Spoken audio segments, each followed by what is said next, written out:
Good morning again. It's 11:35. This is AM 1480 KAUS and also streaming worldwide at myaustinminnesota.com. And again, time for another local candidate forum. This one featuring the candidates for the county commissioner position in District 2 here in Moore County. Incumbent Polly Glenn and Ray Tucker to be with us. And again, if you are unfamiliar, District 2, including the townships of Adams, Bennington, Clayton, Dexter, Frankfort, Grand Meadow, Leroy, Lodi, Marshall, Pleasant Valley, Racine, and Sargent here in Moore County, and the cities of Adams, Dexter, Grand Meadow, Racine, Sargent, Leroy, and Teope. So, as mentioned, Polly and Ray, welcome to both of you here this morning. We greatly appreciate your time here on to KUS, and as mentioned, they'll be giving an opening statement here, followed by some questions that have been submitted to us. The candidates will have a maximum of 2 minutes to answer those questions, and at the end of the forum, they'll have a chance to deliver a closing statement this morning. So without further ado, we'll start things off with Commissioner Polly Glenn. Your opening statements. Good morning, Polly. Okay. Good morning. First, I'd like to thank KUS and also the Austin Chamber for hosting this forum today. It's a very good way for us to be able to discuss our differences and also the things that we share for the county. I am finishing up my 8th year, and I can only say that I've loved every minute of it. I like being part of the process, and so anyhow, I'm looking forward to another 4 years, and we have a lot of things that we're doing right now, and I would certainly like to see those through. Thank you. All right, thank you, Polly. And Mr. Tucker, your opening statement this morning, please. Yeah, good morning. Also, I appreciate the fact that you're in the chamber are doing this. I decided to run for District 2, and I've done this before. I was commissioner before, but I felt that I could add some benefit to how the government's running right now. Okay. All right. Thank you. Here this morning, Mr. Tucker, and we'll stay with you, Ray, here for our first question this morning. As mentioned, what key issues do you think the county board should focus on moving forward if you are elected in November? The most important thing the county has is their transportation, which is your road and bridges, but I think we got to relook at the abatement program in the county. It's a nice thing, but when you're picking winners and losers, that gets a little further than the county board should be involved in. Okay. All right. Thank you for that. And Polly, same question to you. What key issues do you think the county board should focus on going forward if you're reelected in November? Right now, we have several things that are going on, and as Ray indicated, with the roads and the bridges, I just want to state that in the last 3 years, we have been able to repave 100 miles. And that's a fourth of our roads. And we've done that using the half-cent sales tax and borrowing ahead on that, and also the Pleasant Valley wind money and also the wheelage tax. So we felt it was prudent to borrow ahead because of the cost of things that continue to go up. And so we've really been progressive, and we've really gotten a lot of our roads taken care of in the last 3 years, which I think all of the rural residents are really appreciating. I will go back to Ray's comment also on the abatements. Currently, we have just approved our 101 our 100 applicants for the abatements for the housing industry. And with that, we've increased the value by $38 million within the county, and those are 5-year abatements. Now, not all of the cities nor the school districts partook in that. But even with the business abatements, we've done the SEMA for 15 years, and they have a minimum of 40 employees that they have to maintain, and they're currently at 55. So we are increasing the economy in that area. We've also just we've done the Legacy of Brownsdale, which is an assisted living, and we've also done just recently Braun, which is going into the old SEMA building in Leroy. Thank you. Thank you, Polly. All right, so moving on to our next question. We'll stay with you. Ms. Glenn, what existing county economic development programs, you mentioned a couple there, but that you'd like to see re-implemented or implemented or improved on in this next year if you're reelected? We have a lot of economic development going on all the time, and we're always interested in any businesses that come forward and their proposals to come within the county. One of the best things that we have to offer is an abatement. And and we have utilized that. We also borrowed $1 million to a real estate developer that's going to come in with low and mid-size economic housing. We could get 2% money for 1 year on $1 million, and we can't get that on our investments right now. So we did utilize that. We also have, and Ray was instrumental in putting this in place, $1.5 million that we've set aside only for economic development. And that still is $1.5 million. It stays. We have not used that, but I always call it the Holy Grail because we want to make sure that we use that wisely. So I think that not only in Austin, but in Out County, too. We want to make sure that all of the businesses understand that we are here to help them develop anything within the county, not just Austin. So thank you. Thank you, Polly. Same question, too, here, Mr. Tucker, that, again, what existing county economic development programs would you like to see implemented or, as mentioned, or you just basically kept going forward or improved on in this next year if you're elected in November? Well, this coming year we'll be seeing some more wind energy taking place on redoing some of the wind farms south of Grand Meadow. And how we handle that will depend on the county's aggressiveness as far as the companies that are doing it are concerned, as far as damages and so forth to the roads. That'll be a big undertaking, and I foresee that as a pretty big challenge. All right. I guess, all right, moving on to our next question here, we'll stay with you here, Ray. Financial aid from the state of Minnesota to its counties, as listeners might have heard, could be reduced here in the near future because of the of COVID-19 and a huge budget deficit for the state. If you're elected, how would you plan to work with the county's budget to help keep taxes down? Well, we have to get a handle on the taxes. There's no doubt about that. And the amount of money that the state gives the county will dictate on how much we redo some of these roads. But on the same hand, we might as well capitalize on that wind production as much as we can. Sure. All right. And same question here for you, Polly. Again, financial aid from the state of Minnesota to its counties could be reduced in the near future. How would you plan to work the county's budget as a board member if you're reelected to keep taxes down? Okay, I'm assuming that you're mainly talking about the county program aid, which is... correct, yes. Which is... it would be local government aid for cities, but Yes, and countywide, it's the county program aid. Currently, we get $2,546,801 for that, and that's projected in our budget for 2021 also. And if you take that, it's 4% of our total budget.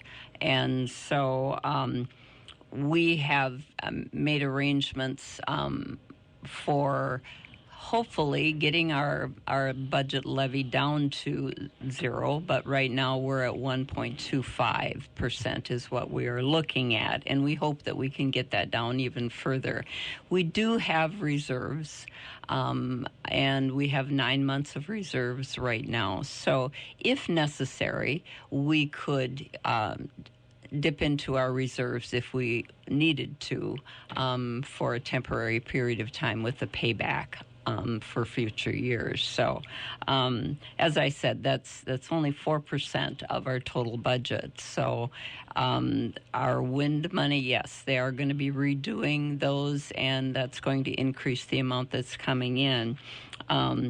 Currently, we are estimated to have $1,115,000 that will go into the general fund from the wind, and also $670,000, which is the Pleasant Valley Wind Farm, that goes into our public works. So we do have some flexibility there, and so that we can certainly utilize all of those dollars. And we're also looking at a solar farm, so that will also bring in some more funds to the county. Next question will stay with you here, Ms. Glenn, and broadband was brought up in the last forum, and we'll address that question here. And I guess basically, obviously, the increase of high-speed broadband very much a factor here in rural Minnesota. But I guess basically, if you are reelected, you think the county is doing enough to bring more high-speed broadband here to Moore County, or enough is being done? Do you think, or? I think broadband really came into view with distance learning with the school this past year. And I think we always knew there was a problem out there, but we didn't know the extent of the problem. We had teachers that lived in the rural areas and many students that weren't able to get proper internet access in order to take care of the distance learning. That's a state-funded issue or federal, and so I think we have to be more progressive with our legislators to try and get broadband funded. In Grand Meadow, RVIG just received a grant from the federal government, and so they did a lot of work this past summer to get it out to the rural areas. So that's a great thing that just happened in our area anyhow. So I think what we need to do is just continue to let our legislators know how important this is, and I think they're much more aware of it too because of the distance learning and the problems we had. Thank you. Sure. Thank you, Polly. Same question to you here. Mr. Tucker, if you're elected in November, I guess basically, do you think the county is doing enough, or would you obviously push for more, as Polly was mentioning, contact with state legislators to increase high-speed broadband here in Moore County? Or? Well, it is a responsibility of the state to supply that. So the county's role would be pretty small as far as pushing that. But the communication world is always fast moving. So yeah, very much so. All right. The next question here this morning, we'll stay with you, Mr. Tucker. Of course, as you well know, COVID-19 has been very, very tough on businesses all around the state. Obviously, Moore County, no exception, and the country, especially small businesses. And if you would be elected on November 3rd, how could you help our businesses locally? Well, that's a very good question, but I guess we'll just have to leave it up to the experts as far as getting a virus controlled and move forward. But it'll be very rough doing it. All right. And Ms. Glenn, again, the same question to you. Again, COVID-19 has been very rough on small businesses here in our county. And as mentioned, how would you as a board member, if you're reelected, try to help out our local businesses? Okay. We are already actively working on that. The county received through the CARES Act $4.9 million, and it's very specific in how that has to be spent, and it's going to be audited very carefully also.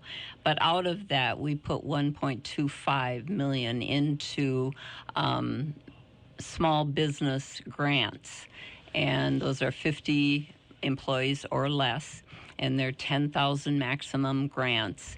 And we opened that up for application, and the deadline was 8/31. Yesterday afternoon, we did have our first initial meeting. The DCA is the fiscal agent for that, and we were surprised and pleased by the number of businesses that have applied, as well as 24 animal agriculture businesses that have applied too.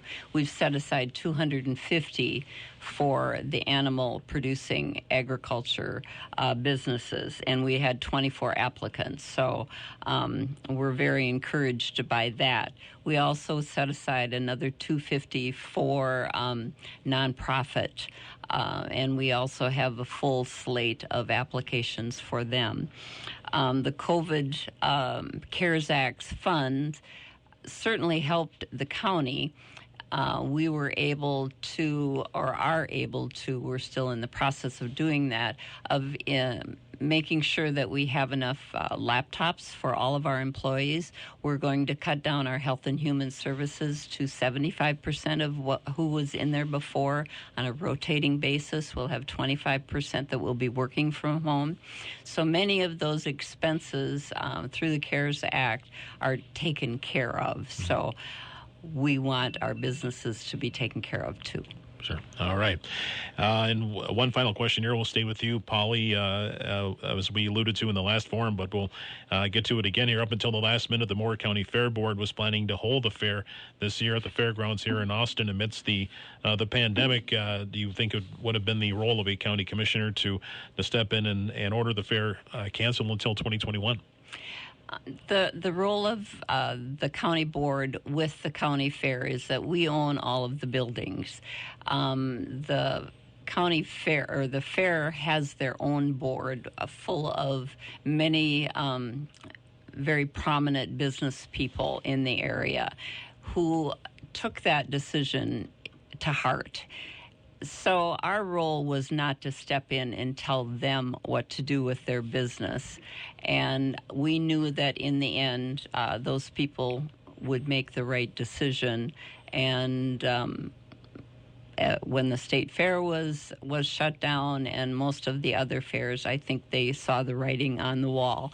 They held out as long as they could to give hope that maybe there was something that could be done so that we could have the fair, but it was the responsibility of the fair board to make that decision. All right. Thank you, Polly. And same question to you, Mr. Tucker. I guess kind of putting yourself in that position if you were on the board. Again, the Moore County Fair Board planning to hold the fair this year amidst this pandemic. Do you think it would have been the role of a county commissioner to step in and order the fair canceled until 2021? Say, again, if you were on the board, would you think that would be a decision by a county commissioner to have the fair canceled?